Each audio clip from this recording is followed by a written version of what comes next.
welcome to the SheClicks webinar. I'm Angela Nicholson and I'm the founder of SheClicks. Now, before we get going, we have a word from our sponsor. This webinar is sponsored by Nikon, a world-leading provider of imaging products and services. Nikon's regional director, Charlotte Kemsley, says, "At Nikon, we pride ourselves on supporting photographers producing inspiring video and still imagery. We are honoured to be partnering with SheClicks and share their ambitions of increasing the visibility of women in all aspects of photography." So thank you very much to Nikon. Okay, so that's enough from me. It's time to hear from our speaker, Rachel Bigsby, who's a leading wildlife photographer and a Nikon creator. Hi, Rachel, how are you? Hi everyone, I'm really well. Thank you all so much for joining this webinar this evening. I hope you're all well too. I will just begin by sharing my screen. So today I'm going to be talking to you about my path to a wildlife. First of all, a little introduction to who I am. My name is Rachel Bigsby and I'm a 25-year-old wildlife photographer, and I'm best known for my work with seabirds. As well as this, I'm a proud Nikon creator, and I'm very lucky to be an RSPB photographer. Over the last few years, my career has hit some new levels, particularly because of my National Geographic feature on Avian Flu, which I documented over the last 12 months. As well as a photographer, I'm also a presenter, and I've just finished working on something rather exciting for the BBC. And in the past, I have been a wildlife filmmaker for BBC Earth, Springwatch, Countryfile, The One Show and Channel 4. But where did it all begin? So from a very young age, my passion for the natural world was instilled by my granddad. He was a keen naturalist and fisherman, and he would take me out at every opportunity and teach me everything that I needed to know about nature and wildlife.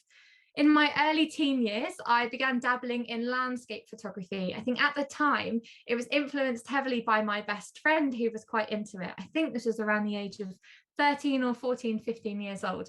And the landscape photography became not only just a fun way for us to spend our weekends and kill a bit of time in the summer holidays, but it was a nice way for me to try and capture the feelings that I felt about wildlife through a photograph.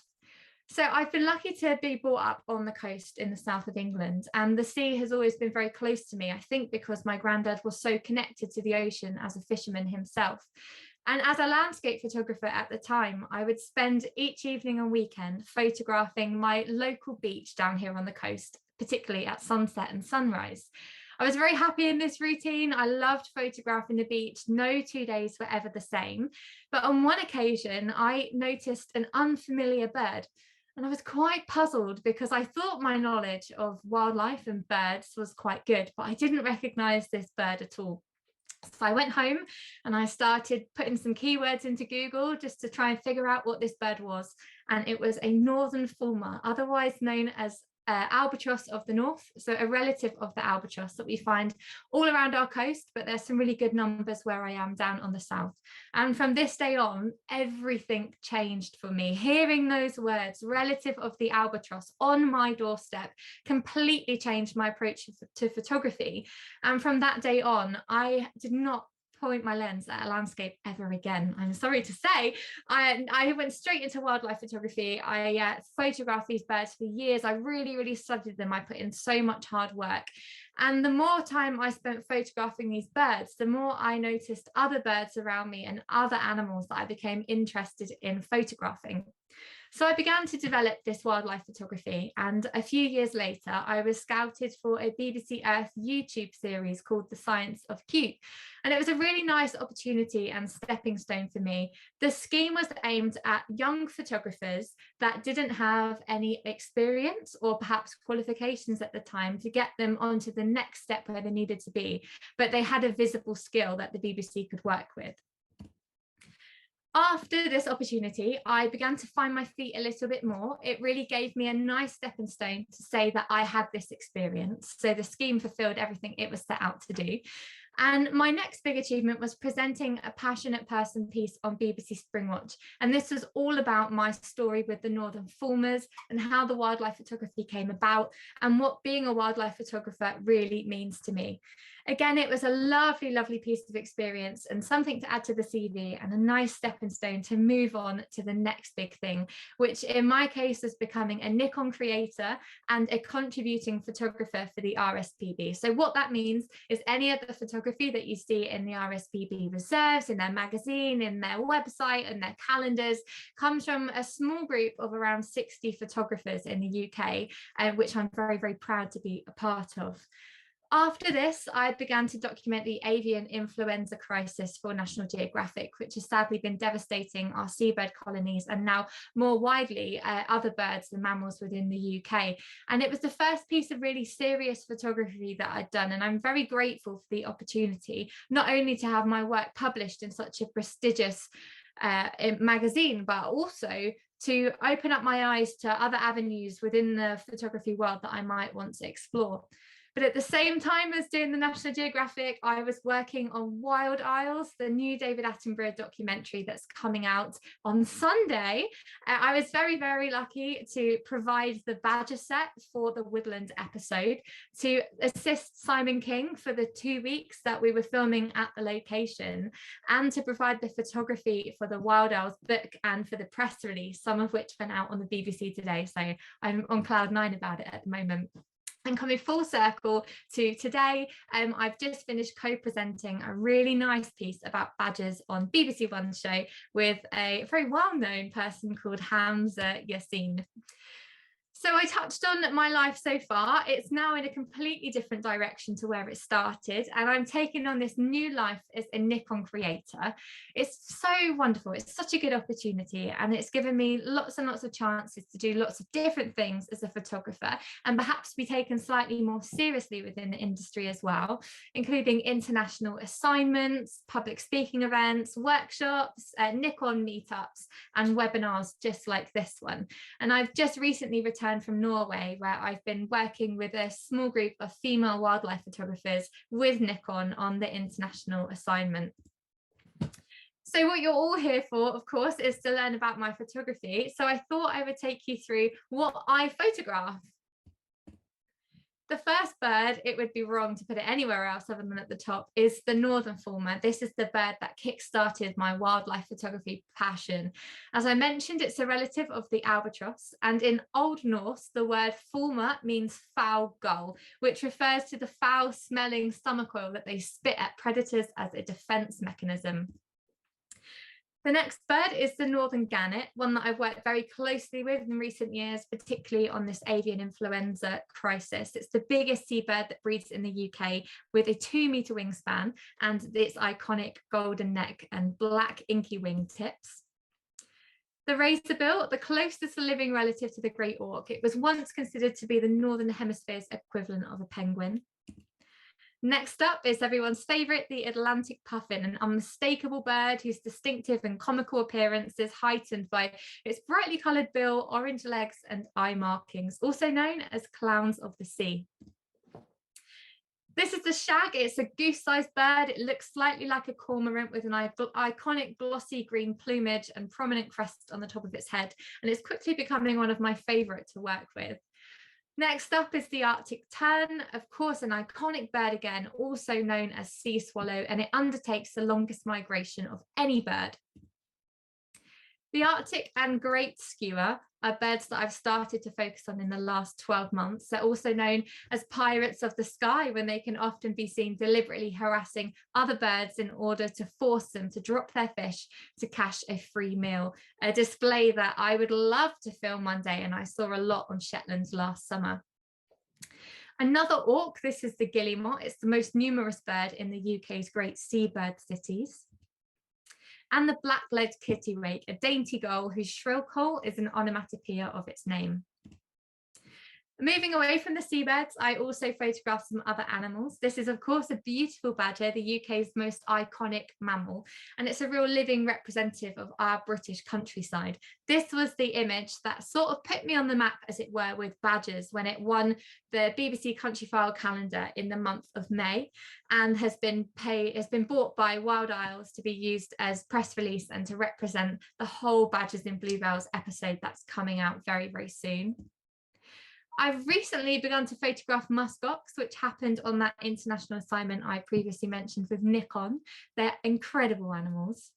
There is, of course, red deer, red kites, red foxes. I thought I'd put all the reds together, the kingfisher, and that commences all of the species that I focus on the most. So with my photography, I like to explore different styles. The first one that I do the most often is to put my images into black and white. I really like this because it's an opportunity to remove any distractions created by the color and bring to focus the textures, shapes, and details, artistically blending those shapes and tones. As an example, I've put two images on the screen here. On the left-hand side, it's the image in color, and on the right, it's in black and white. It might not be everyone's cup of tea, but I certainly think by removing those colors, your eye is able to see those shapes and textures as the gannet's necks bend all around the guano. This image was taken at Nos National Nature Reserve in Shetland, and it's become one of my favorites of my whole photography career so far. Some other images that I quite like in black and white include this razorbill. This was my image that was highly commended in Bird Photographer of the Year and printed in the book. The razorbill is a black and white bird anyway, but it does have a little hint of brown. But by really making it monochrome, it draws your eye to the white stripe, and you see how it brings in so much more detail. Gannets, again, by removing that turquoise around the eye, you can see the structural sort of shape when they're billing together. Some great skewer, the razorbill again, and another razorbill here, but a slightly different approach to what I've done so far.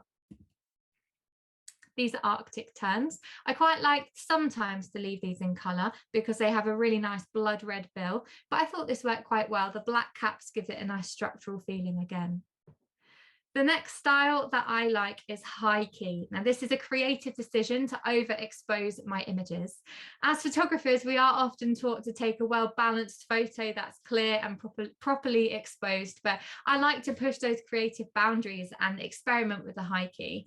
Because once you've grown comfortable behind the camera, one of the most exciting parts of photography, in my opinion, is playing around with these conventions and breaking the rules to push past the basics of photography. This is an Arctic tern, so just taking it back, the same as this bird. In high key, so I've blown out the background in essence to draw focus to the bird. Here are some guillemots using the same technique. The Arctic tern again. And a beautiful razorbill, that black and white bird that I referred to in the last segment. Juvenile kittiwake, I quite like how it blows it out, and I know you lose some of the feathers, but I love that little black semicircle that it leaves there using this technique. The next is portraiture and details. These capture the essence and personality and attitude of the animal that you're photographing. And while it may sound simple, it can be one of the most challenging forms of wildlife photography to master. And it was a real struggle for me this year with one of the photos that I will show as an example. This is because the animal and the animal's behavior, the lighting and the background are all elements that are completely out of your control and often time sensitive, which is a real challenge that I find when I specialize in seabirds, as your time with the birds is quite often governed by boat runnings or tides or weather. This is the shag, the iconic glossy green seabird. I love focusing in on the details that you can see all in the feathers and the emerald green eye that the shags are most iconically known for. This again is a shag, and this is the image I was referring to with it being a challenge. I knew what I had in mind. I wanted a shag. I wanted it on a darker background. I wanted a smooth blend out from one of the sides. But this shag would just not turn its head, and time was really, really running out. And it was a good reminder that as wildlife photographers, things are out of your control way more than you would ever wish them to be. And this image I feel very proud of course, because it was because of the perseverance that I ended up getting it, but I very almost didn't. The same shag here, so from a slightly different angle, the same feathers, just when the bird was stood upright, capturing all those details. I mean, just look at it, isn't it exquisite? All of the little droplets of seawater you can see in each individual feather making it up. And I like how they look quite reptilian, like scale-like on their feathers. This is the northern gannet. This image was taken on Bass Rock. So I blended, using manual focus, I blended the foreground, which was adult gannets in their breeding plumage, so that nice golden nape around the neck, and then just focused on one of the eyes and the gannets in the middle. A razor bill again, but from a more intense angle, capturing all of those lovely details in the feathers again. And the Atlantic puffin, very, very similar, a nice intense portrait of the animal with the iconic bill, lots and lots of detail, nice sharp feathers. And the same with the kittiwake. This is a northern gannet, again, lovely close up with beautiful feathers and nice light and nicely exposed, unlike the high key ones, which would have been blown out if I was using that technique instead. So as I mentioned, I do like to experiment with creativity, and it's something that I try to do more and more often, but I must admit, I find it slightly risky sometimes, especially when the time is so constrained by things out of your control. So some of the ways I've tried to do this in recent years is firstly by slowing down my shutter speed, so trying to experiment with different shutter speeds. This does break the norms of a perfectly focused shot, but it does also create a nice sense of movement throughout the shutter speeds. And it does require plenty of experimentation, and the success rate isn't good. But when it pays off, it is an image that you're really, really proud of. I also like to try and capture the bokeh, the aesthetic quality of the blur produced in the outer focus parts of the images, quite often the spheres and circles that you see. And backlighting, of course, is another technique that I haven't been so fortunate to do in recent years, frankly, because the weather has been rubbish when I've been at these seabird colonies. However, in previous years, and I've been fortunate and blessed with a lovely sunset, I've been able to get some nice backlit images where you position the main light source, which is usually the sun, behind the subject. It's a really popular technique, but it can present some challenges for exposure and composition. A few examples of this is bokeh with the shag. I like it because you've got that prominent crest. You can identify the bird straight away, but it's just slightly out of focus and breaks those norms of wildlife photography. Using a slow shutter, I captured a northern gannet in flight. I mean, really, I'd like the face to be sharper, but it's very, very difficult to get it. I'll keep persevering with this technique, I think. The same with the Arctic terns, it's slightly sharper, but you really see how you capture that movement. And if anyone's seen an Arctic tern hovering over its nest site, it's a really fast-paced bird. And I like how, rather than freezing that, I've incorporated the movement into the image. Slightly more conventional, but also not at the same time. There's some lovely bokeh and some nice blurs. I suppose you wouldn't necessarily choose to blur the animal in the foreground, but I quite like having the one in the back in focus. Again, this was taken on Bass Rock, which is a fantastic place to go and photograph northern gannets. This is a good example of backlighting. It's a kittiwake. The sun was just setting and the kittiwake was flying in and out of the shadowed area of the cliffs. And timing is key when it comes to these shots. You really have to watch what the bird's doing, and you can identify just when it's going to go into the sun, fire off as many shots as you can, and you can come out with some great results, particularly if you underexpose at the same time when you're doing these backlit shots. And a puffin here, not as underexposed as that one, but there's still some beautiful backlight coming through all of those feathers in the wings, and you can just see the top there. It's a lot brighter as this puffin was stood on top of a cliff rather than in a shadowed area like the kittiwake. Another style is environmental photography. I and all of us, I think, as wildlife photographers are guilty of wanting to zoom in as close as we can and get an intense portrait and lots of detail and fill the frame of our image. But it's actually quite satisfying to draw back, zoom out and capture an animal within its environment. And if anything, it's a nice, refreshing change just to challenge yourself as a photographer and your compositions and to see how you fare with it. And photographing the subject as a part of its environment can also tell a wonderful story and draw the viewer of your photography into that animal's world. At the same time, using the environment to place your subject within can provide scale and evoke a sense of fragility and or resilience in the animal too. This was taken up on Shetland. It's a really nice picture of gannets in their environment. I've shown you quite a few different gannet images so far, and they've all been those intense detail portraits that I've mentioned. But to zoom right out, you can capture this image, which I've titled Life and Death, in Shetland. It shows the brutal, harsh reality of what it is to be a seabird, with those fierce waves crashing behind. And this was taken as a part of my avian influenza series. You can just see the dead and dying gannets at the bottom of the rock and the surviving ones at the top, some even raising their chicks in the middle. But it really brings into sense the environment that these birds have to live in and battle through every single day. This one doesn't show the fragility in the same way as the previous image, but what it does show is the incredible structures of a black-legged kittiwake colony. This was taken from a boat, an entirely new perspective of a seabird colony, particularly a kittiwake colony, to which you would normally see. But I love the shapes and the layouts of the kittiwakes and how they build those lovely muddy nests on the cliff face. The same images as I showed you at the start, again, a beautiful example of gannets in their environment. I could have chosen to shoot this at 600mm or even more, or crop it further from that and just get the two gannets caught in. But when I noticed the guano, that seabird poo, coming all the way down the cliffs, I saw the potential straight away with how the gannets are bent in their necks as they were courting together. And I just thought, if I could get them to do that, well, if they could do that at the same time, and of course I'm on a boat, and the boat is moving, we couldn't stop because of the swell. It was all out of my control and out of my hands.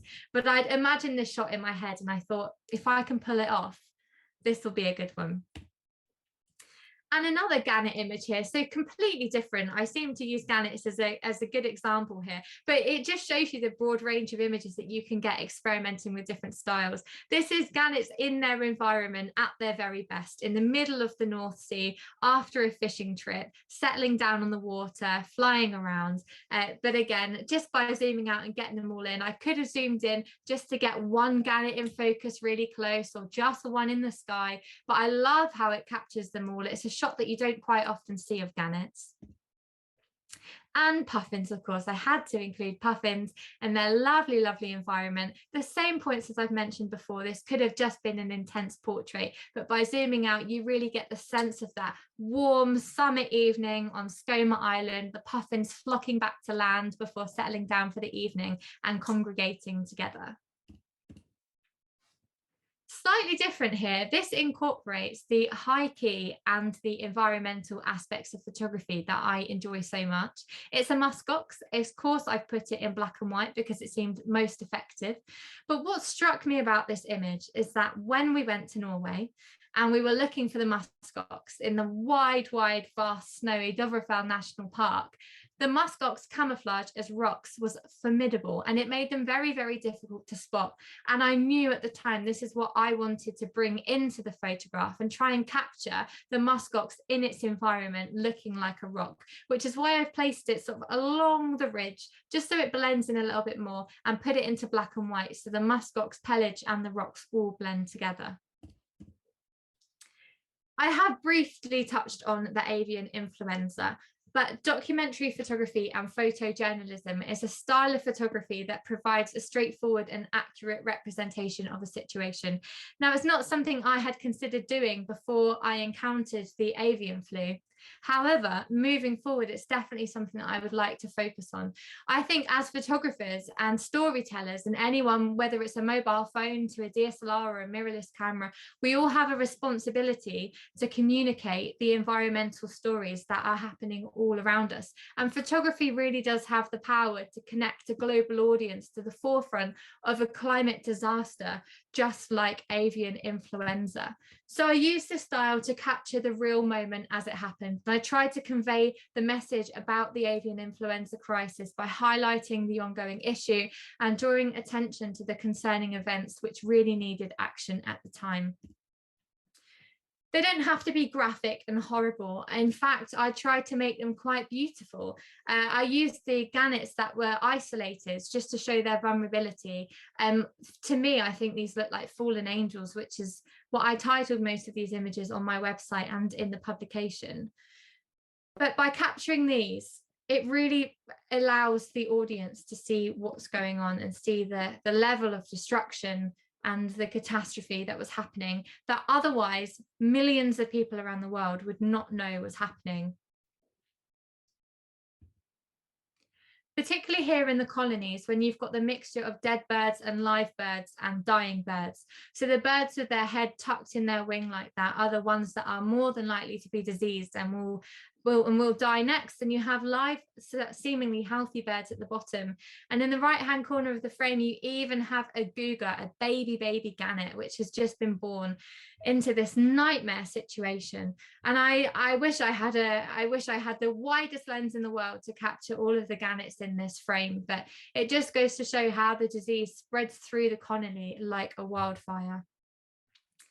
Again, quite a structural and, in my opinion, fairly beautiful image of birds that have been sadly victims of the avian flu. And it just shows the sense of scale. And for me, having observed gannets for 4 or 5 years as a photographer, to see what powerful birds they are now lying at the bottom of the cliffs, rotting away, this image speaks a million words.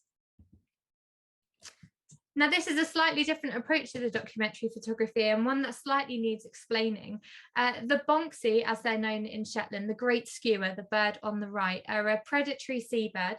They eat and scavenge on carcasses of other animals. And very sadly, in this situation, the great skua's demise was because they were predating on the diseased carcasses of the northern gannets. Now, as gruesome and awful as this sounds, in an ideal world, I would have preferred to have captured an image of the great skua actually eating the gannet to tell the story, to have the connection. But as I've explained, so many of these things are out of your control, and from a boat it was a time sensitive situation. So although this image as a documentary style may not look like much or tell too much of a story, it's one that's stayed in my head for a really long time, because as you can see, the gannet on the left has passed away. The bird on the right is really healthy, but unfortunately, not for much longer. It's about to predate the diseased carcass and end its life, and the cycle will continue. And I wish I had more time to capture this story and tell it in itself, but this image was as close as I got. And again, just a wider one of the colony, lots of dead birds, lots of live birds, dying birds, and quite a few cougar baby gannet chicks in the image as well. A real juxtaposition of the life and death and how diseases like this do spread through seabird colonies. This is the very first image that I took of avian flu. It was on the coast outside of Bass Rock. There were 11 gannets that were washed up on the shore. It was the first encounter I had with avian flu, and it was really before any of us in the world even knew what was happening or what was to come. I think it's quite a powerful image because, of course, as I mentioned, anyone that knows and understands gannets knows that this is never ever how you would see them. And again, it's a real juxtaposition to their natural behaviours and life cycles. So some of these images are hard hitting and they're horrible, and people may question, why would you want to take photographs of birds that are dying or dead or injured? But it's so important to document these difficult scenes. Although they are harrowing, the style of photography is so important to communicate those images. The hard-hitting scenes, such as those that I've just showed you, enable a global audience to connect to the forefront of the disaster, as I previously mentioned. And these images do have the ability to empower much needed change.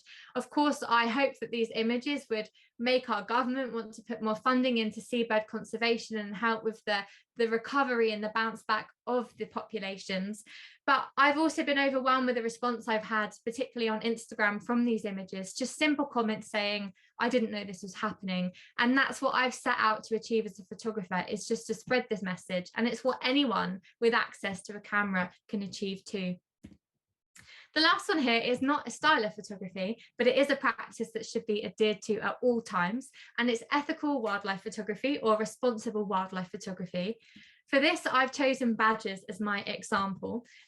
Everyone loves a badger, and it's most wildlife photographers' goal to photograph a badger in its natural environment.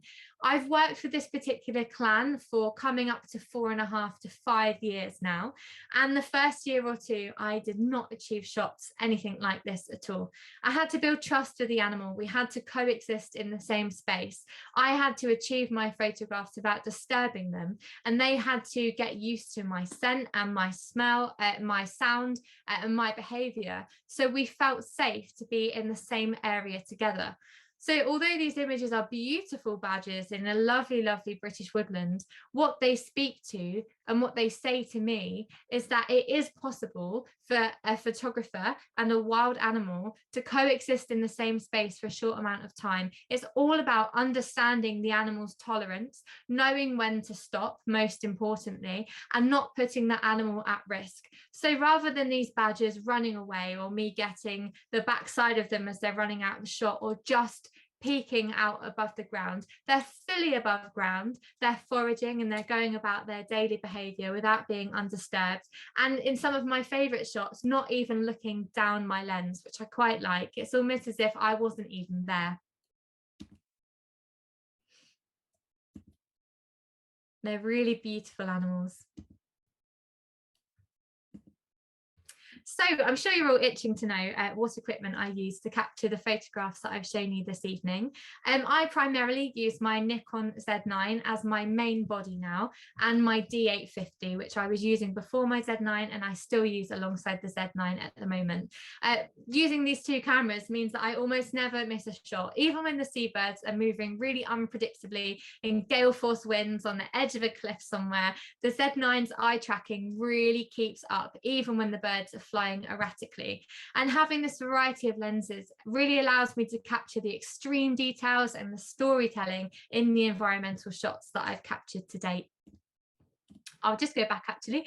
For lens wise, I used the 400 4.5 on my Z9, which I took to Norway and I absolutely loved.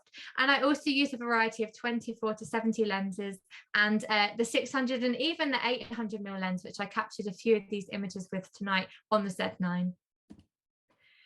So looking ahead, I've got a really nice 2 years coming up. I've got a few international assignments. I'll be heading to Svalbard in May, as well as Norway and Antarctica this time next year.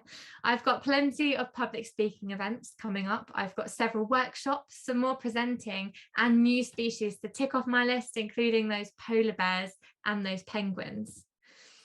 But I'd love to share my tips and advice with you, because I wouldn't be where I am today if I hadn't followed what I'm about to tell you and taken advice from those already in the position that I'd hoped to have been in. My first piece of advice is to study the behavior of the bird or the animal before you photograph it. Now, this is such a valuable tip. Understanding the behavioral signs and the displays of the bird or the animal will help you to predict when to take the shot. So I really strongly advise that you spend some time observing the birds or the species that you're photographing until you recognize the desired behaviors.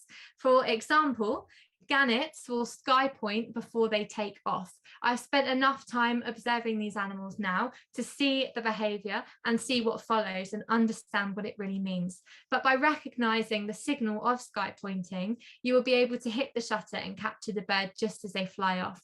And this can be a whole variety of things. If you want to capture a puffin with a beak full of sand eels, they normally wheel around their colony to avoid those pesky gulls taking the sand eels off them before they land. So if you just take a moment, and I know it's difficult to resist the temptation of firing off thousands of images, but if you take a moment to step back and observe everything that's going on around you, and just to understand the behavior slightly more, or perhaps if you can't do this when you first approach somewhere, do some research online beforehand. I guarantee you it will help you recognize when the right time to hit the shutter is. My next tip is to work with the weather. As a wildlife photographer, the weather is often always against me, as I mentioned at the start of my talk. And it's funnily enough where my high key style had developed, because the fog, the mist and the cloud were once against me, but they've now become my favorite weather conditions to work with, particularly for the high key images.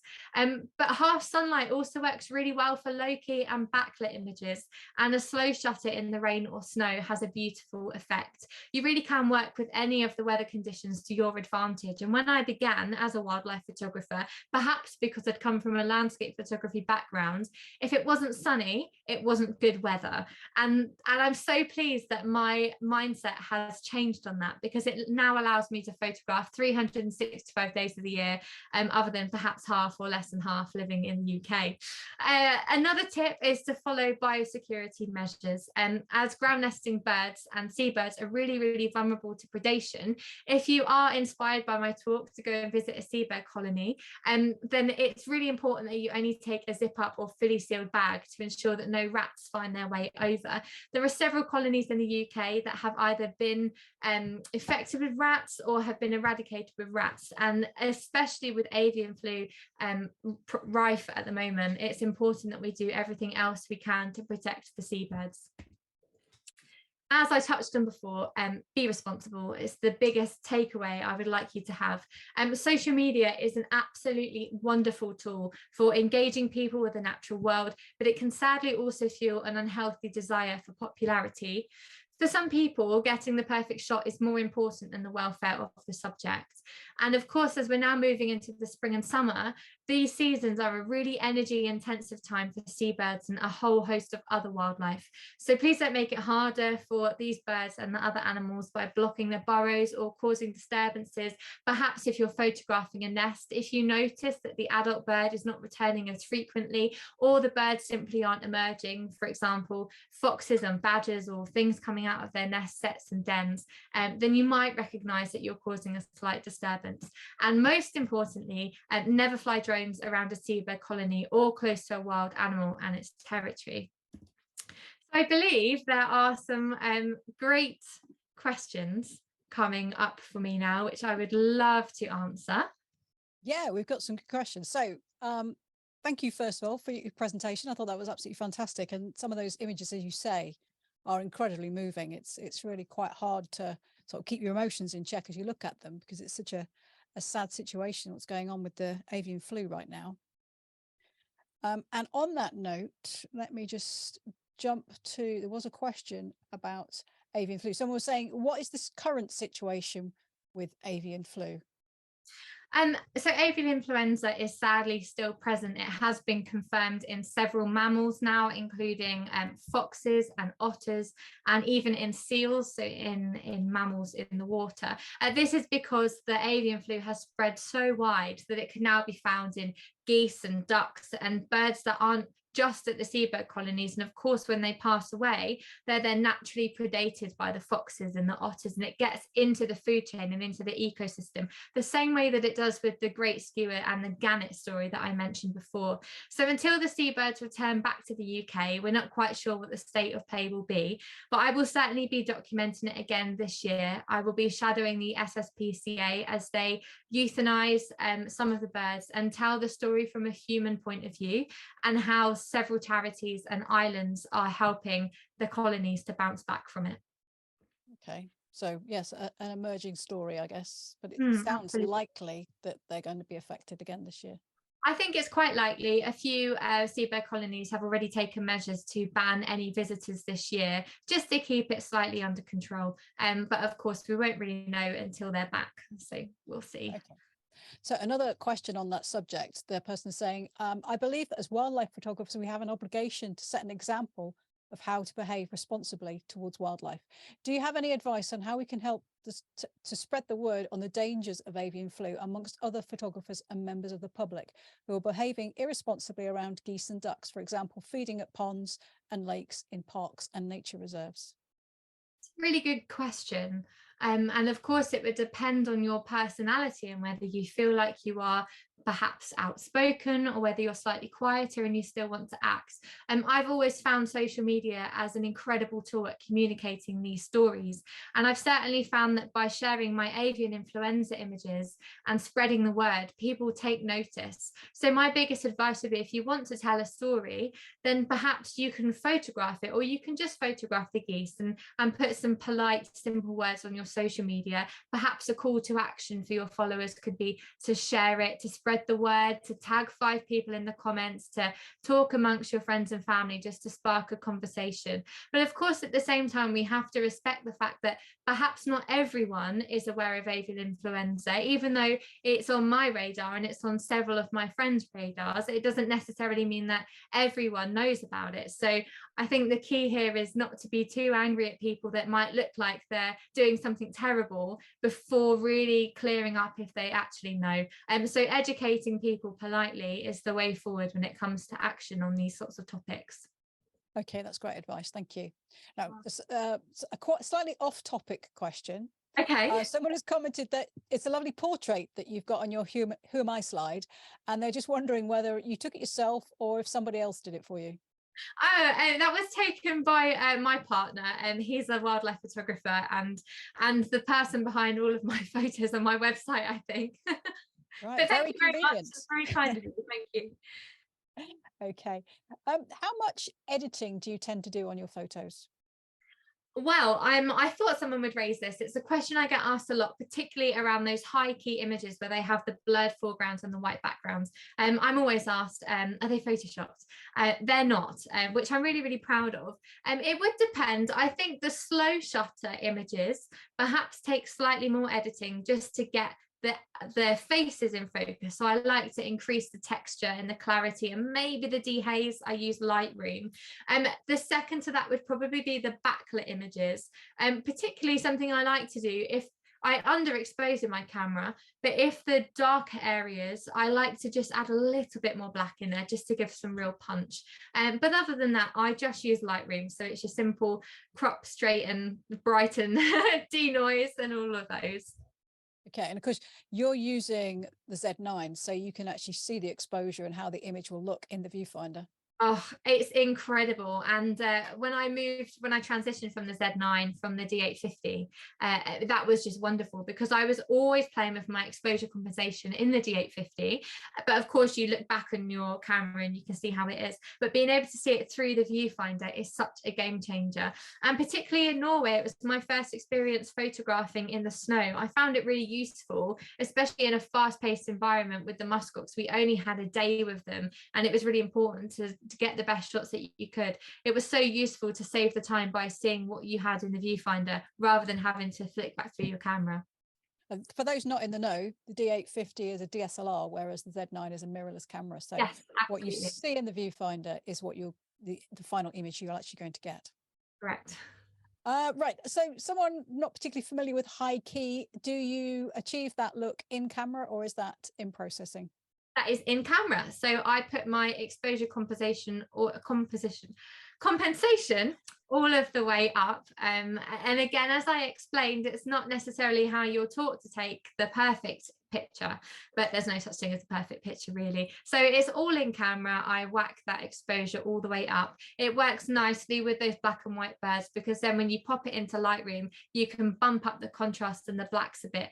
The only thing that you do risk by putting your exposure up is getting some grain and some noise in the images. But it depends how much processing you want to do. The great thing about high key is that you can play around with it and you can see what works and what doesn't work, whether you have a DSLR or a mirrorless or a phone. Just experiment and have a look back through, see if it works, see what you need to do. Sometimes I take it too far, and I feel like I've been doing it long enough to know exactly where I need to sit with my exposure compensation. But occasionally, especially if the sun comes out or the clouds come over, you have to keep checking and changing. But that's all in camera. Yeah. So you were doing high key in camera with your SLR before you switched to mirrorless? I was, absolutely. It's just a slightly longer process because you just have to keep flicking back through. But I feel like the D850 handled the high key really, really well. Not that the Z9 doesn't, but it works very nicely in a DSLR. It's not just a mirrorless thing. Yeah. Okay.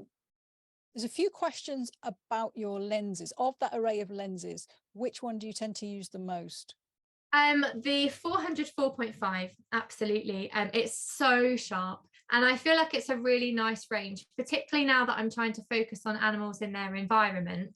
And when I began, I used to love the 600, and of course I felt like the only wildlife photo had to be one where the subject filled the frame and it was really intense. And while I love doing that, and I really enjoy doing that with Nikon's 800mm, the 400 4.5 is a very comfortable size lens for me. I really do enjoy using that, particularly actually if something's even really far away, and it's something I've had to sort of retrain my mind into thinking, is, you know, if I see a bird on the water and it's quite far and I lift up my lens and I think, oh God, it's so far away. I like to just work that into the shot now. And I recently at Bempton Cliffs took a really nice image of a shag, and in the frame it's probably only about that big, but it works so nicely as a composition to fit it in. And it's definitely something I've been guilty of as a photographer over the years, is binning off a shot because I think it doesn't work. But now I'm trying to find a way to make it work, and it's really good fun. Yeah, I think it's an interesting part of learning, isn't it? Because what you think is great initially, you later go back and think, oh no, that's terrible. But maybe the one you didn't think was good was actually better. Well, I find this a lot as well with my editing. What I tend to do, and not just because the summer season's so busy, unless there's a shot that I am absolutely obsessed with at the time and I know it's going to be good, I probably don't look back at my images for at least a month maybe, because and I always keep them. I don't make any rash decisions, because there's been quite a few times, especially over the winter months, when the evenings have drawn in and you run out of things to do, and I think, God, I'm going to look back through the images I took on Shetland last year. I took them 8 months ago or whatever, and I thought I'd found all of the gems. I thought I'd edited all of the good ones, and what were left weren't bad, but they weren't really doing it for me at the time. And then 8 months later I look back at them with a fresh pair of eyes, and you notice things that you didn't at the time. So I'm going to add that onto my tip, is don't make any rash decisions when it comes to your photos. Let them sit for a little while, and you'd be surprised when you go to look back at them, the potential that you perhaps didn't see before. And with your close-up shots, are they shot generally with the 600 or the 400 mil, or have you got particularly close to use a macro or something? No macro, so they'll all be the 600 or the 800. Having said that, I think the shag feathers, the nice green ones, were taken on the 400. At a number of seabird reserves like Bass Rock, the Farne Islands and Skoma, you can get within a nice distance to the birds behind ropes without disturbing them, that you would only need a 400, and perhaps you don't even need something that big, particularly on Bass Rock and the Farne Islands. So please don't think that you need a super duper huge lens to get some nice portraiture shots of wildlife. That's certainly not the case. Sticking with the theme of lenses, when you're going to a location, do you take all of your lenses or most of your lenses with you? And once you're there, do you tend to sort of decide what you're going to shoot and stick with that lens, a particular lens? That's a really nice question. So just to do some more myth busting, really, I only have 2 lenses, and I'm very fortunate that before a big trip, I can contact Nikon and they will support me and loan me anything that I need. Because photography is so expensive, and I am completely self-taught, and that just goes to show with photography as well, that it's not always about owning the best things or all of the things. So I only have the 400 and the 2470, so I keep those 2 in the bag. And I suppose it would depend on where I would go and where I was going. If I was going to a completely new location, for example, in April I'm going to a brand new seabird colony, I will take everything because I don't know what I need. And but I think normally I would take a slightly wide and a bigger one. If you can only fit 2 in your bag, or you can only carry 2, I would go to something to cover all bases. Okay. And how do you cope with holding the bigger lenses all the time? Do you use a tripod or a monopod? I do use a tripod sometimes, you know. I use a lovely tripod from Fenro, and I use that for the slow shutter, just because it helps to try and get them in focus. I use it sometimes for the environmental, but 90% of the time I handhold all of my gear, just because it's so fast-paced photographing. Actually, I'm going to just step back a bit. With the badgers especially, I definitely use a tripod because my shutter speed is so slow because of the low light. I have my tripod set up. Also, it minimizes the amount of movement, so I'm not constantly lifting up my lens. I have everything set up, and I can just have my finger on the shutter and the focus button. But other than that, particularly with the birds, I'm normally always handheld, just because I never stick to the same shot. I'm so erratic as a photographer. I'm there and then I'm there and I'm there, and I'm always trying something different. And I'm strong enough to hold them, but I would definitely say after 5 or 10 minutes, have to shake the arms out. I get asked quite a lot, how do you manage? But I think it's so exciting when you're out and about. I mean, yes, your arms ache, but it's worth it. It's worth it for the shot. A monopod as well is a nice, if you don't want to carry a tripod, or if the tripod's not quite quick enough to set up, then just having the monopod just to rest the camera on would make a huge difference if you feel like you need something. So if you're hand holding and you want a sharp shot rather than a, you know, a blurred one with some movement, what sort of shutter speeds do you tend to use? With the birds, the seabirds, particularly puffins, I always shoot upwards of 2000, you know, always upwards of 2000. And it's not always fantastic. Again, it takes some experimentation and seeing what your ISO is and how much grain you're getting in the images, or even if they're just bright enough. But I definitely always go upward of 1600 or 2000, higher than that. Okay. But then when it comes to the slow shutter, that really takes some experimentation. I would sort of say the sweet spot is probably around 40th of a second and f16 upwards, I think. But I mean, I haven't nailed it yet. So come back to me next year and we'll see if I have a better answer on that. Okay, so not super slow then, but you're dealing with fast moving subjects. So Yeah. do you ever use an ND filter at all? I don't know. Don't need to at that sort of shutter speed. Okay, right. Just oh, someone said they didn't catch where the dead gannet colony images were captured. Was it in Shetland? It was. So some of the images were taken off the east coast of Scotland on the beaches that are opposite Bass Rock, but the colony images were taken at Hermanus National Nature Reserve up on Shetland on the island of Unst. Okay, thank you. How do you keep your camera working in very cold temperatures? The person who's asking the question says hers keeps crashing and corrupting the SD card below 0 degrees centigrade. Also, what gloves do you use in these temperatures to still have the dexterity to operate the camera? That is, do you know, that is a fantastic question, and one that I asked before I went to Norway in February, because I've not photographed out of the UK prior to February. I didn't know the answer to that. So I was very apprehensive about my battery and how long it would last. I took a spare battery with me. We were working in, it was -8 on a few of the days, and I didn't need the spare battery at all, which is incredible considering that we were photographing for 7 hours. What I do have is a camera cover which is fleece lined on the inside, and I have 2 reusable hand warmers which slide into some pockets, so it doesn't overheat the camera. It's not boiling hot, but it just regulates the temperature just to keep it slightly warm, to give those batteries an extra bit of life. But I certainly notice, even in the summer, particularly on Shetland, the temperatures do get very cold as the day draws in, and the batteries might not last for as long. I wish I could answer about your camera crashing, and perhaps I would maybe get that checked out, because I think they should be a little bit stronger than below 0.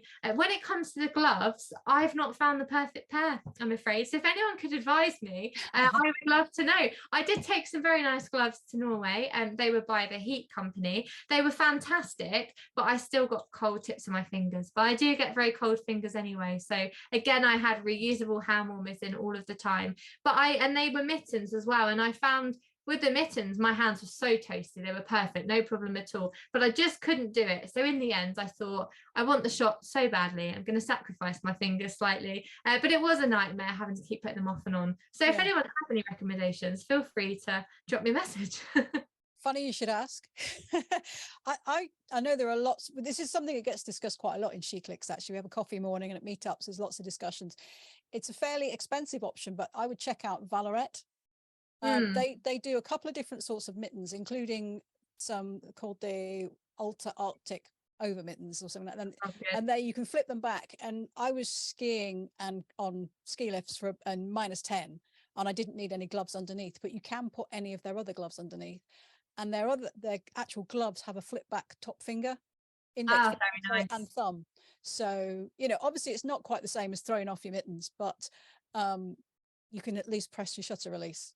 Yeah, and one thing that I definitely noticed and I've taken away from me from my trip to Norway is that layers are key. And I am so pleased that I invested in some merino layers, just a top and trousers to wear under my clothes, because it's made a whole world of difference, because no one likes being freezing cold. And I've definitely been guilty of it in the past, but having good gear, good clothing, good footwear, waterproof footwear makes a huge difference to your photography, because you'll notice that you're comfortable being out for longer, and you waiting for that perfect shot isn't anywhere near as uncomfortable as it might have been before. That's good advice.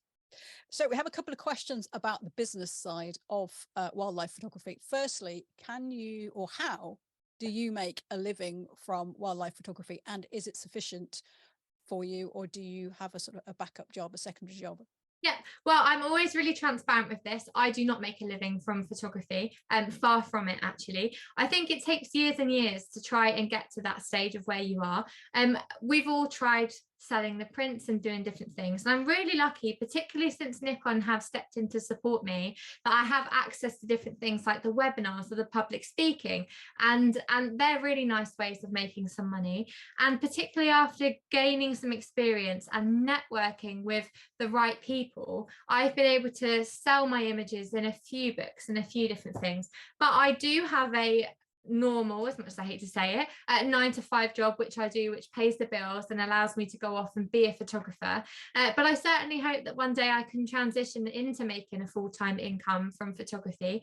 I do a lot of guiding and photography workshops on the side, and if you did that full-time, they're a really nice way of making money. Having said that, I know people that sell an awful lot of prints, more than enough to sustain them, and people that make books, and there's lots of different avenues that you can explore. I'm very fresh to photography, and although I have achieved a lot in a short amount of time, I am completely self-taught. I didn't go to university. I've never done a photography course. And it's really just been a case of perseverance and trial and error and figuring things out. So I do like to always sort of bring it back down to earth. And although I'm so proud of everything I've achieved and I love talking about it, I don't want anyone to feel like it's out of their reach to do it, because I was exactly the same only 2 or 3 years ago, really. So I would hope that in 2 or 3 years' time, I would be able to say, yes, I am making a full-time living from photography, but the reality is that I'm not, and a lot of people aren't. And that doesn't mean that it's impossible. It just takes some time. Yeah. And there's only one way of taking that first step. Yes. Getting to the second step. You know, if you don't take Yes. the first one, you can't take the second one. So that's great. Absolutely. Well, good luck with the future career. I'm sure you'll do very well. Have you at any point had to develop a business plan or planned your career in any way? I have not had a business plan. I've had plans and ideas of what I want to move on to next, but I say yes to any opportunity that I can get. So when I started pursuing a passion of wildlife photography, when I really noticed that, you know, this is what I want to do, you know, it wasn't an option that I remember ever being told was possible at school. And it certainly wasn't until 2 or 3 years ago that I saw other people working with wildlife photography or filmmaking, and I thought, they're making a living, and it was on my radar. And when it started, at the time, I believed that the only way to make money was to be a wildlife filmmaker, because I didn't really know any wildlife photographers that were making the money. So I threw myself into the filmmaking, and I tried to get as much experience as I can, and I said yes to everything. And as much as I enjoy the filmmaking, it wasn't quite photography. And I can't put my finger on why that is. I'm asked it quite often, but it's photography in my heart, not filmmaking. So I felt quite down about it at the time, and I just carried on pursuing it and trying different things and volunteering, and I got into guiding, and a few opportunities came up. And the one thing that I never thought and never considered to do was presenting. And when the Springwatch Passionate Person video opportunity arose, I thought, yeah, I'll do it. You know, there's nothing to lose. It's worth a try. And if anything, it would just be funny to see my face on telly. You know, I took it seriously, but not to the extent where I thought, well, this is it, this is the new direction. And I really, really enjoyed it. And then a few other things came. And then, of course, recently I had another co-presenting job. And although I'd never considered presenting as an opportunity, it's certainly something that I can safely say that I'm considering and acting on moving forward. So there's been no plan. I've gone with the flow, and I've said yes to whatever felt good. I've said yes to all of the opportunities I thought could interest me, just to get some experience, because really you don't know how much you're going to like it until you try it. And if you try it and you don't like it, then you've not lost anything at all. You've just narrowed down your options. So my advice would be just give it all a try, because there's nothing to lose. Good attitude, I think. And did sort of venturing into presenting and help you become sort of reach Nikon, or, you know, come to their attention? No, it was actually through the support of another Nikon ambassador, which is the thing I love the most about the wildlife photography community. A wildlife photographer and role model and really good friend of mine, Erin Rainey, once said to me about 3 or 4 years ago, lift as you climb. And that means, you know, as you're making steps and you're getting opportunities, lift up those underneath you that are trying to get there too, and open doors for them. And that's exactly what happened with Nikon. It was a male wildlife photographer, very well known, very well established, saw some potential, and he was in the position to open a door for me, and he did that. And he didn't need to do that. And it's the same with the Avian Flu opportunity. It was an incredibly well-known photographer who was offered the opportunity by National Geographic, and he thought, she can do it better, because I was there and I was in the moment at the time. And you know, it's a real testament to the sort of people that are in the wildlife photography community at sharing these opportunities, lift as you climb, you know, help everybody else out. And that's how the Nikon came about. Great. Well, it's really good to hear, because it's certainly an ethos that we try and encourage within She Clicks. And actually, there is no better feeling when you help somebody else get, you know, do something, get a shot, take the next step with their photography, and you know you help them and it's making them really happy. Yes, there's room for everyone, and it's really important that people know that we're all here for the same reason, and we all can all be here together at the same time. Okay, so we've got lots more questions, so we probably need to crack on. Go on. Thinking about responsibility, how do you balance your carbon footprint with traveling to photograph animals?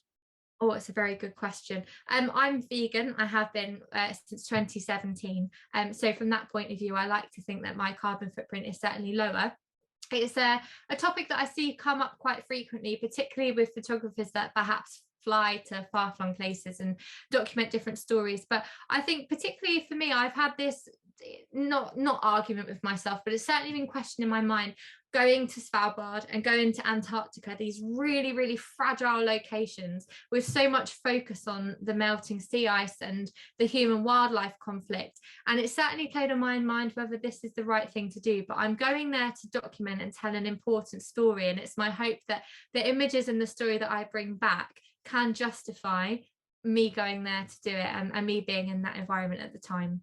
Someone saying they visited the BBC Wildlife Exhibition in Bristol recently and was saddened to see so many of the photos were about the destruction of the environment and species. It's so important to show these circumstances, but also it's important to show the wonders of the world too. So well done to you for capturing images from both sides. And there's something I've noticed as well, particularly when there's perhaps the environmental photographer of the year competition. There was a lot of negativity. You know, there obviously are terrible things going on, but sometimes it's nice to see that actually people are making progress, you know, whether it's cleaning up some sort of disaster or planting trees or helping a species. And perhaps I should have mentioned it earlier as well with the documentary photography and the conservation work. It doesn't have to be awful, gory, sad, upsetting images. It can be a really, really beautiful picture of a species that someone looks at one day and they think, goodness, that is such a nice picture. I wonder what the animal is. And they go away and they research and they fall in love with this species because of your beautiful photograph. And then they feel like they want to take action or donate or raise awareness on how to protect it. So photography can have the power to conserve wildlife by being beautiful at the same time. Great.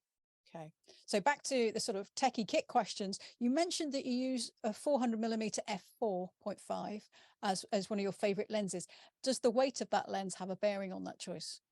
I would say no. Prior to being a Nikon Creator, I was using other brand lenses that were incredibly heavy. It didn't put me off using them though. But it has made me realise that using a lighter mirrorless lens makes life a lot easier. Okay. And what ISO are you happy to go up to? I have mine capped at 5,000 because the Z9 and the D850 can tolerate 5,000 without doing too much damage. I don't manually set my ISO. I'm not quite there yet. And I just feel like it's a little bit too much to do as a wildlife photographer, particularly when the weather's changing all the time and conditions are changing, or you're tracking a bird that's going in and out of the shadows, over the sea, over the cliffs. So I have my ISO capped at 5,000 because that's the maximum that I feel comfortable with my cameras coping with. Okay. Do you ever use back button focus? Yes, all the time. I couldn't live without it. Didn't know what it was until very recently, perhaps a year and a half ago. And someone said, you're not using back button focus. And I thought, what's that? And they showed me, and it just makes life so much easier. And it's just my muscle memory for it now is phenomenal. In fact, I was out with a friend yesterday, and they asked me to look at something on their camera, and I went to back button focus it, and I thought, oh no, it's the other way around. So I do, and I love it, and I would recommend it to everyone, even just to try it out and see what you think. I didn't really see what the hype was about to begin with, but it makes life so much easier. Okay. And do you shoot in fully manual exposure or aperture priority or shutter priority? Manual exposure, but that was after aperture priority. So when I started to dabble with a few years ago with the DSLR and using the manual, I did start with the aperture until I understood what I needed to do. And again, being completely honest and transparent with everyone here today, I am self-taught. I didn't go to university or college, and I'm not a technically minded photographer. I know what settings I need to achieve the images I want through trial and error. And that's definitely not everyone's approach. I have friends whose knowledge of the camera inside and out blows my mind. And part of me wishes I was the same with that too. But all of it for me comes down to trial and error. So I use manual now because I know the shutter speeds that I need for the different subjects that I work with. But there's nothing wrong with using aperture priority, in my opinion. I think it's really, really useful. Yeah. So a couple of questions about which bird would you love to photograph and which animal would you love to photograph that you haven't yet? Okay. So what's on your wish list, basically? My wish list, seabirds, always sticking with the seabirds. My wish list would be a giant petrel for number one, any albatross, particularly wandering, but any albatross, and king penguins. And for mammals, it would certainly be polar bears. But outside of that, I would love to photograph flamingos and pelicans and bears. I've never really felt myself drawn to the Africa or India route, and not a primate route either. There's something about the birds that perhaps I'll never understand, but they really have put a sparkle in my eye when I think about them. Nice.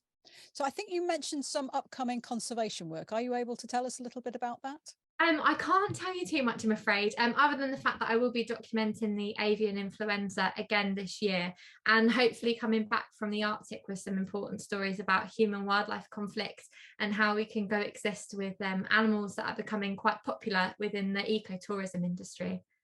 Okay, so that sounds very interesting. Another technical question: what system do you use to back up your photos? Do you back up your photos, I guess, is the other question. Oh yes, I do. I use I have 4 external hard drives and a cloud backup. I use the Lightroom cloud for my cloud, and my hard drives are a mixture of Seagate and SanDisk, I think. 2 years ago, perhaps, I had an absolute disaster. My hard drive broke and I lost absolutely everything. Nothing was backed up. I lost all of my photos as a landscape photographer. I lost all of my photos of wildlife photographer.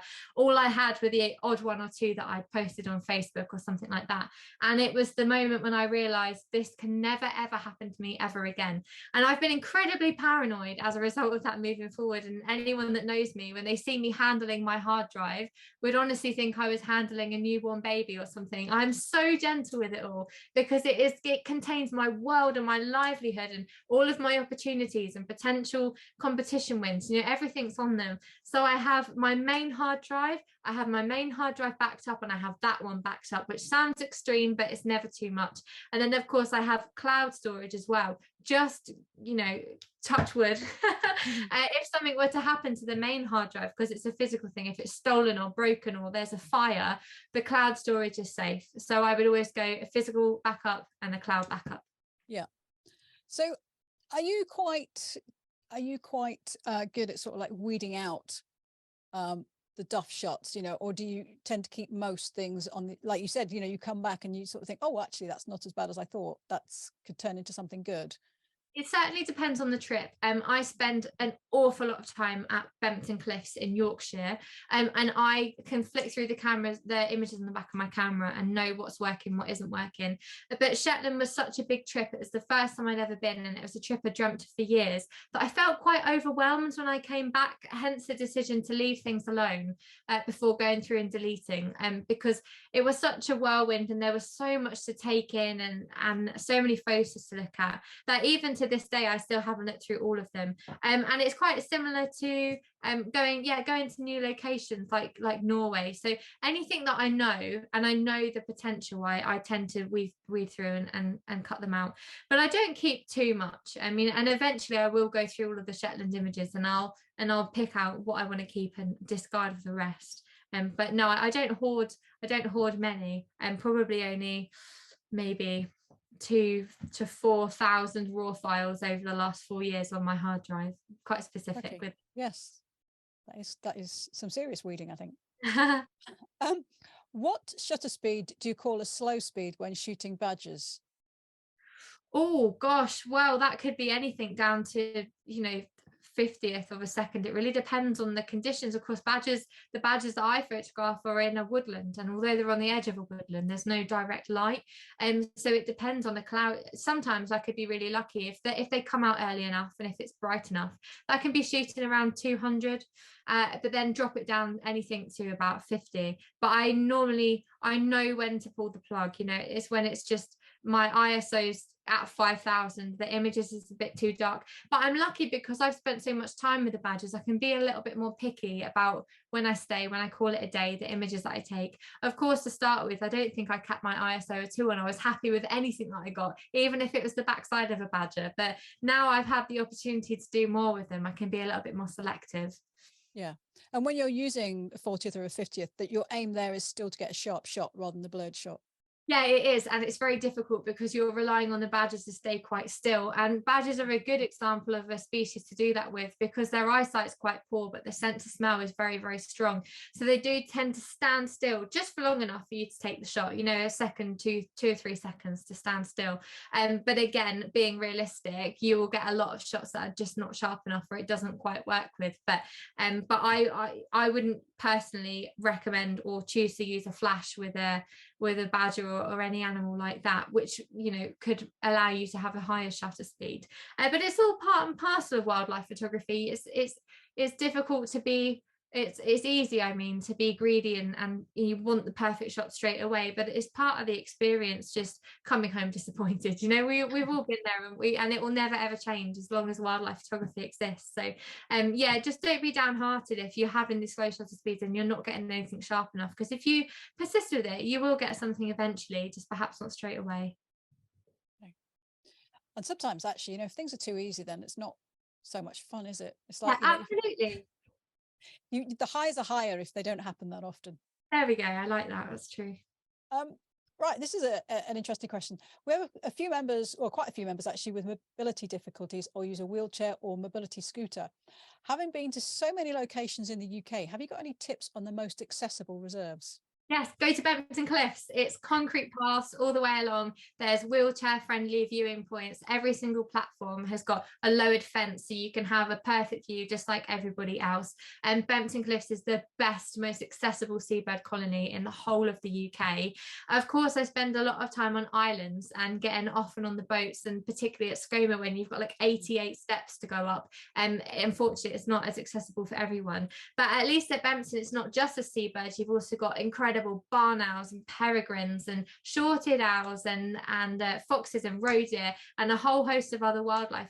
If it isn't just the seabirds you're there for, the tree sparrows and lots of invertebrates and things for you to enjoy. But it's wonderful. You park at the car park and it's just a flat path, all tarmac the whole way straight onto the viewing platforms. You can have the same view as everybody else and then enjoy some cake in the cafe on the way back. Sounds good. We like a bit of cake in She Clicks. Sure. What sort of workshops have you got planned? Well, talking of Bempton Cliffs, I have a workshop on the 1st of June with Nikon. It's a above and below at Bempton. In the morning we'll be setting sail at 6 a.m. out into the North Sea to photograph seabirds on the water and the cliffs from a different perspective. Then we'll be breaking for lunch, where I'll be hosting an editing session in Bempton Cliffs in the Education Centre, and then in the afternoon we'll be heading out for sunset to photograph from above the cliffs and any birds that we can get in flight. I am excited, but also sorry to say that it's completely sold out. However, we will be putting on a second date, and I can't confirm it just yet, but I will let you know when it's on. Okay, so watch this space for another one coming, because that does sound very, very good. Yeah. Right, so there's lots of people coming in saying fantastic webinar. Thank you so much for Oh, sharing thank you so much. all of your information. Will we see you on Strictly Come Dancing in the future? I don't know. Well, I'd said it myself. I don't say no to anything. So we'll see how it goes. We'll see how it goes. Okay, thank you. Right, so we just got one last question. There's quite a few people coming in saying they love Bempton. Sorry, I've just lost where it was. Oh, I see it now. Sorry. Someone saying they love your website. Did you design it yourself? How did you manage to do that? And everything else you do, sharing your work while juggling a 9-to-5 job? Oh my goodness, thank you so much. I don't know how I do it. I did build the website myself. I used Wix. It is free until you add a domain name, which I added on, but I think it cost me £12 a year or something like that. So it's really easy to do. And the website took a lot of time. I can't leave it alone as well. It's had about 5 or 6 different facelifts. It's looked different every single month. I think I'm happy with where it is now. I'm really pleased to hear that you are too. I must admit it's incredibly difficult juggling everything. I wish, like most people, I had 2 lives and I had the time to do it all. I'm self-employed with my normal job, so I am able to give myself the time that I need to balance things. For example, last week I was filming on the one show for 2 days, and then I went to the Wildlife premiere in London and another event on the Friday. And I'm really fortunate, being my own boss, that I'm able to take the time off and do that. But it's only very recently, the last sort of 18 months, that I've become self-employed. And prior to that, I was just working a part-time job and trying to balance it all. But it's very, very, very difficult, and it takes a lot of time mentally as well. And I have to keep reminding myself to to give myself such a hard time and to take a break every now and then, because I'll finish my job at 5 o'clock and I'll go straight back into the photography. And one of the other things that I'll just briefly touch on is that I am so guilty of falling into the trap of looking on social media and seeing other wildlife photographers out having the best time and feeling upset and guilty and annoyed at myself that I'm not also doing that. But I have to be realistic and think that it's a slow process, this, and it wouldn't be practical or possible for me to quit my job and pursue wildlife photography. I'm having to find a balance and do my best to work all the way around it. But thank you so much. I'm very grateful that you're saying such lovely things like that. That's great. Well, thank you so much. It's been lovely to see all your images and hear some of the stories behind them and some of your excellent tips. But everyone has found your webinar incredibly inspiring. Thank you so much. Thank you for joining us. Well, thank you for having me, and thank you all for taking so much time out of your evening. I'm so pleased that you've enjoyed it. Thank you for your great questions, and yeah, thank you. We'll see you on the One Show very soon. Yeah, see you on the One Show soon. Bye-bye. Bye.